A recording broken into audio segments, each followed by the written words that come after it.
This is Karen with NewClevelandRadio.net, and it is time for the Intentionality Gurus with Candace Pollock. And our subject today, of course, means nothing to me at this moment in time, is being your own source. Wait a second, being your own source in control and security. Did I get that right? Being your own source of approval, control, and security. Ah, so I get to approve what I do. Right. You get to control it and you can have security around it. Love it. So what happens when people don't like when I approve of something that they don't?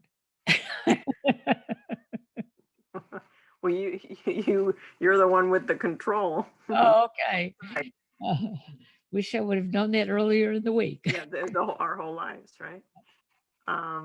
So the idea of this still comes from the 15 Commitments of the Conscious Leadership. I told you it was a really meaty book, and I personally was a little reluctant to dive into it because it was so meaty. But I have to say that the more I have been digging into it, the more it resonates for me personally, and so that's why I'd like to share it. And so the idea with this one, and we're not covering them all, it may seem like we were covering more than 15, but some of it had to do with above the line and below the line, which means above the line, we're open and curious and non-defensive. Below the line, we're defensive. We feel like a victim, things are happening to us. And then there were some other concepts that we covered in prior concepts. So with this one, the authors are telling us that everything we want in our life arises from three core wants: the want for approval, for control, or for security. Everything is just a manifestation of one or more of those wants. Okay. So how does that initially land for you? Um, So I'm always looking for the approval of others before I approve it myself, if that makes any sense. Oh, yes. And trying to make everybody happy. It's very taxing. And sometimes I feel like I'm pushing my thoughts, my control onto that person. And therefore, I feel insecure. And that's exactly what happened to me at the beginning of this week. Last weekend, when I was ill, somebody sent me an email to make a correction on something. And um, I, I wanted so badly to get it right. I actually got it wrong. Um, and then I had to go back and almost grovel for an apology just to get their approval on me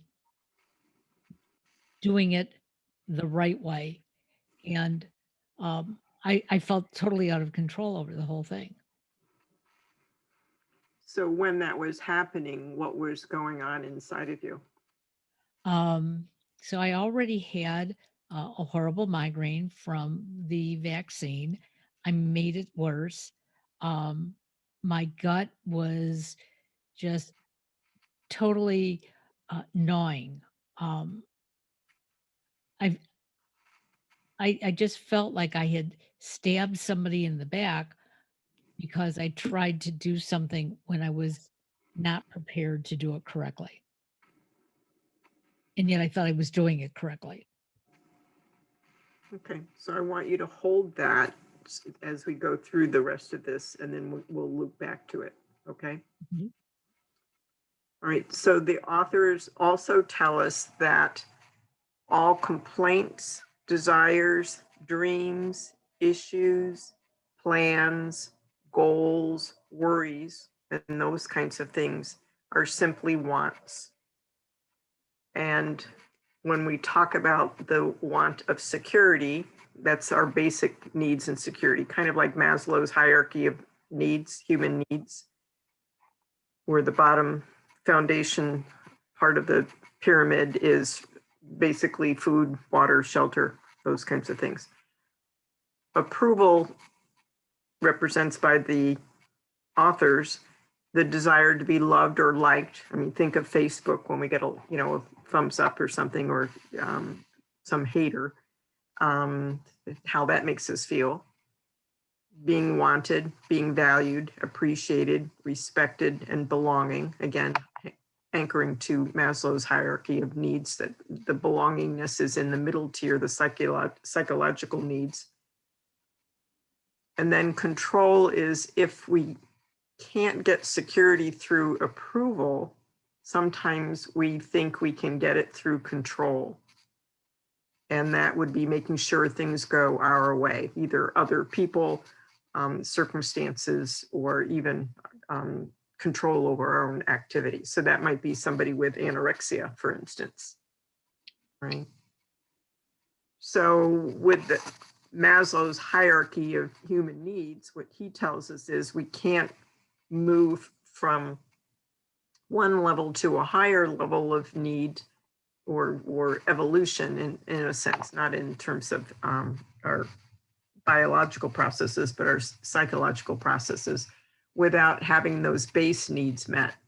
So one has to be in place in order for the other to be in place. Right. But what the authors are telling us is that a conscious leader, and that, remember, is a leader of ourselves or other people, is asking the question as a rule, what is the core want driving this surface desire? So going back to the beginning of the week for you, your desire was for blank. What was that blank? It was to correct something I had done wrong. So therefore I could make this other person happy and, not feel as if I had let them down. And if you could make them happy and not feel that you had let them down, what would that give you? It would give me approval. Because, if they saw that it was an accident, I'm now correcting it, and they're accepting of the correction, then they're approving of what I've done, and that's going to make me more secure in my relationship with them. Okay. So taking that as an experience to play with, is that, well, what the authors tell us is that most people believe the want is out there. It's this thing out there that somebody else has control over. And we're dependent upon them to give these things to us to meet our want. Right. So does that sound like what you experienced? Yes, because this person, had a certain expectation of what I was going to deliver. And when I didn't deliver it in that manner, it was a combination of a want and a need. I want this to happen because I need this to happen, and you've let me down. And not seeing that initially is what caused me all my angst. When I was feeling better and I went back and I read through everything and was like, oh, I now know how to fix this. I made a mistake. So the first thing I did was fix it and double checked it. I actually had somebody else double check it to make sure that it was right. And then I went back and said, here's the delivery of it. And again, I am sorry. One of the things I have learned is when you're not feeling well, be careful what kind of work you do, because it could be skewed. Right. So what I'm detecting, and you can tell me where I'm wrong, is that it was kind of dicey there, how secure you felt. Absolutely. And it's interesting because when I explained that to the person afterwards, they said, "Oh, I'm so sorry if that's how you felt. You know, I was just needing this to be fixed. I didn't mean to imply anything other than that." But yet again, because I wasn't feeling well, I was reading into it. So looking at these three things, um, I felt I didn't have her approval, that I had no control because I had messed things up, and how am I going to fix it? Um, and that made me feel insecure in the relationship. Once I gathered all that together, felt well enough to do what I had to do, and again to apologize, um, here I now find out, I didn't have to apologize. It was just, could you fix this for me? So one of the things the authors tell us to do is to exercise or test our want thinking by filling in the blank in this kind of a sentence. And we ask ourselves, if I or they or she or he, so it's either something we do or something they do, would, you fill in the blank, I would have approval, control, and security. So a classic would be, if only I would lose weight, I would have approval and security. So in this instance, if only I or she would X, I would have approval, control, or security. So in this case, not, if I had put off what I had done, I would have had the approval and security, Okay. because I would have had control of not doing it because I wasn't feeling well. And that would have been enough to get the approval and security. And then when I felt better, to do it and do it right. Okay. So now the authors tell us that wanting is the issue. It's not the thing we think we lack is the issue. It's the wanting. Can you see the distinction? Not quite. It's the seeking something that we feel is missing.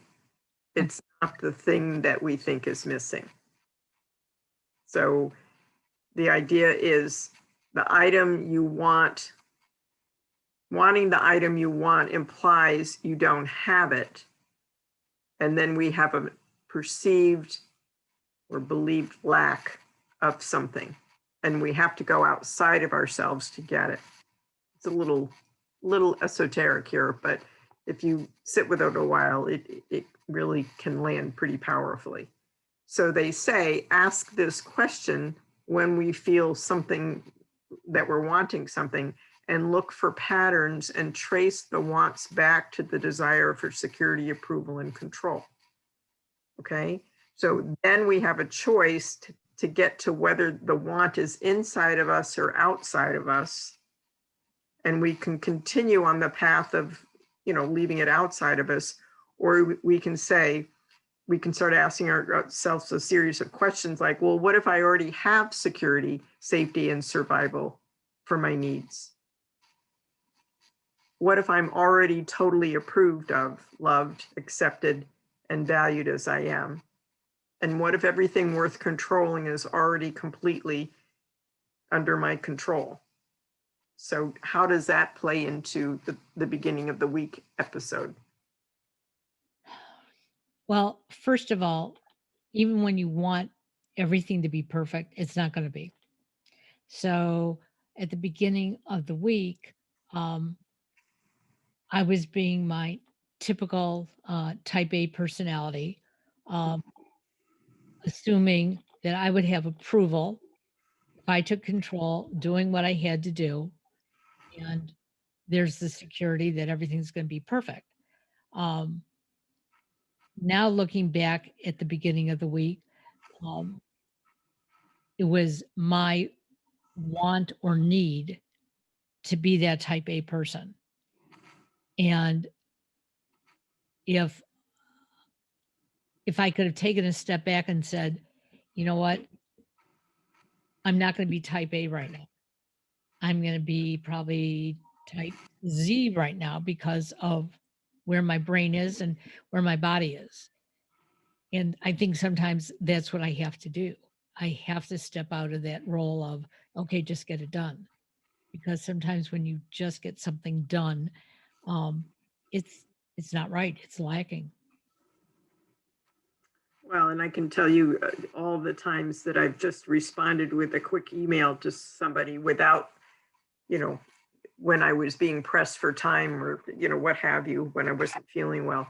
I had a similar experience of regretting what I had sent because it wasn't precise enough. Somebody misunderstood. There was a tone they read into it that I wasn't intending, those kinds of things. Right. And that's what I found out when I got this email from the client. Um, her tone was very biting. Okay. And even after we talked about it on Monday and Tuesday, she said, God, I reread that. That's not exactly how I wanted it to sound. But when I read it, I felt, that I had just lost everything. Um, and what I had to fix was so minute. And she even admitted that. She said, I wasn't trying to make a big deal about it. I just wanted that one little thing fixed. And, there was my type A personality. Oh, I'm just going to jump in and I'm going to do this. And um, I didn't look at all sides of it and, take a step back and say, okay, I'm capable of doing this right now, or I'm not capable of doing this. Or I think there's another element in putting so much of your worth on the line over this little, and I don't mean little in a derogatory sense, but just in the whole scheme of things, a small mistake. Yep. Yep.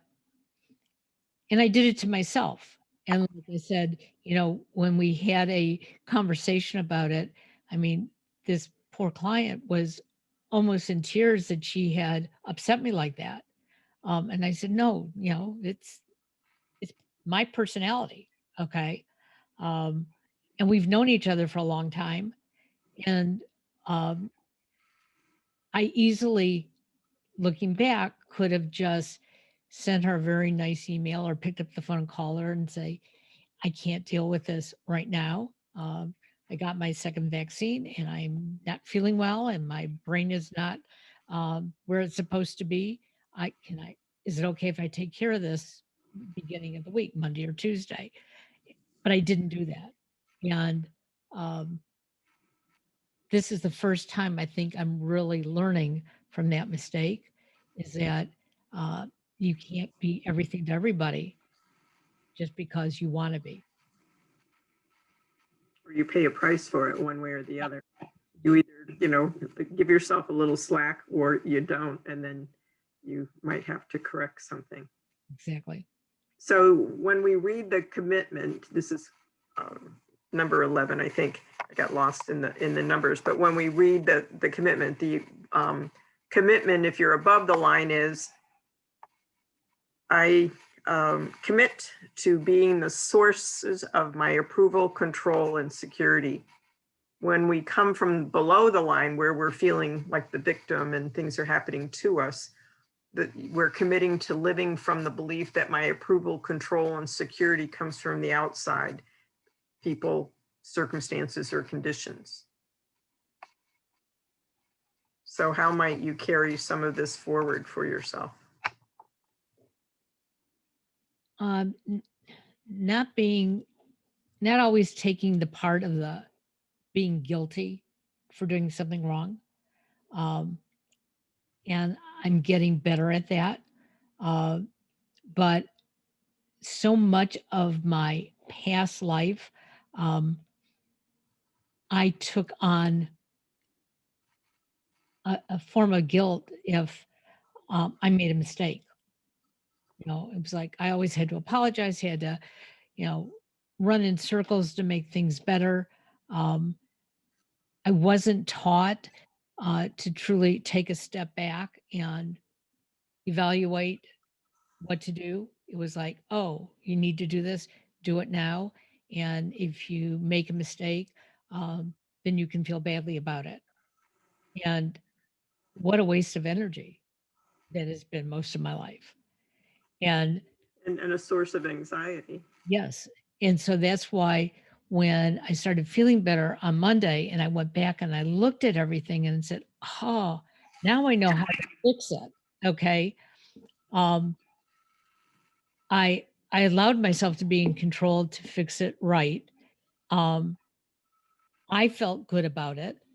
And then when the client, shared with me that they were happy, um, all was right with the world.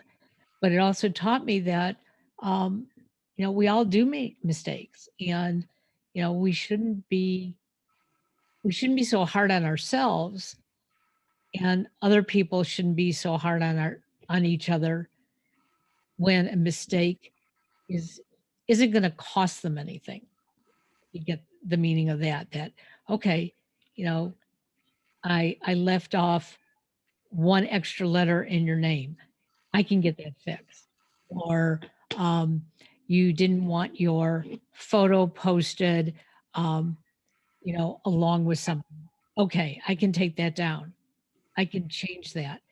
Um, but in the past, I always would feel like, oh, I've let you down, and apologizing to the point that I was making myself sick for um, making a mistake that was unintentional and not life harming. Exactly, exactly. So it might give you some opportunities to actually see how other people's wants, because the conscious leader can also look at those things, like what's coming up for this person. What is it, the want for, approval, security, or control? And we can teach others that skill set. One of the things they say is, particularly when we're upset about something, to say, what do I want? And just let, brain dump. Don't, not necessarily with somebody, in the presence of somebody, but maybe on our own. And then dig deeper and ask, is this desire coming from the want for approval, control, or security? And could I welcome this wanting? Could I just sit with it and see, what shows up? And not have it be kind of that knee-jerk reaction. No, I have to take care of this. And then from this point forward, just say, in this moment, could I just let it go just for a moment? And could I rest here? And which is beyond all wanting, just to see what it might be like without wanting something. Because, we're kind of hardwired to not be satisfied with the moment. Right. And then finally saying, what if I could live with the mindset of that my life is actually whole and complete, lacking nothing, which would be such a wonderful mindset to maintain, ideally. Yes. Not to have to be second guessing what other people may be thinking, uh, Yes. and stop second guessing yourself. Yep. And Looking that, over our shoulder, you're only as good as your last movie. And, that's, and it's interesting that you bring it up that way. I was interviewing a singer songwriter the other day, and um, she's up for a Grammy, mm, and she's all excited about it. But she said, in some ways, she hopes she doesn't win. And I said, why? And she made the same comment my brother has made, who's in the music industry. Once you win a Grammy, your next song better be better than the one you just won on. Otherwise, nobody cares.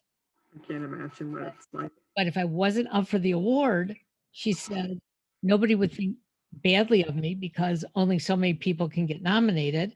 And if they like my music, they're going to go back and listen to my music. But if I win, I have to come up with something bigger and better the next time. And, you know, I always thought, well, wouldn't it be great to, have an Oscar or an Emmy or a Tony or something? But now I understand that we build up our own expectations to the point that if we don't do better the next time around, we're defeated. And um, we have to accept those mishaps along the way. And maybe they're not mishaps. Maybe it's just, the luck of the draw, too. Right. And we're just muddling through life the best we know how. You got it. You got it. Well, I hope it's a better week. I'm sure it will be. The sun has been shining. It's almost spring. So that sort of, can bring a smile to all of our faces. Totally. Uh, The days are getting longer every day. they are. In fact, I think it's 2 weeks from tomorrow. Time changes again. Oh my. Okay. I can't wait because during the winter when it gets dark early, I tend to get in my pajamas very early in the evening. Isn't that funny? It's so, I mean, and it's the same time, but it just seems so much later and time to hibernate. As the sun, is out there longer during, the day, it's like, oh, well, I can do one more thing, or I can Mhm. just enjoy it. Why would I want to get undressed for the night? But middle of the winter, my husband was out of town for 2 days, and he came home yesterday. I think it was about 5:30, 6 o'clock, and I was already in lounging pajamas, and he looked at me and he goes, "Oh, I guess you don't wanna go out for dinner." And it was like, Oh. "No, it's cold and dark out there." I don't go out after dark. Wintertime, I like to stay in my house, so, um, I'm looking forward to spring, and I'm looking forward to us reaching more people here in the very near future. So, thank Sounds good to me, Karen. talk to you soon. All Bye. right. Thanks a lot. Bye bye.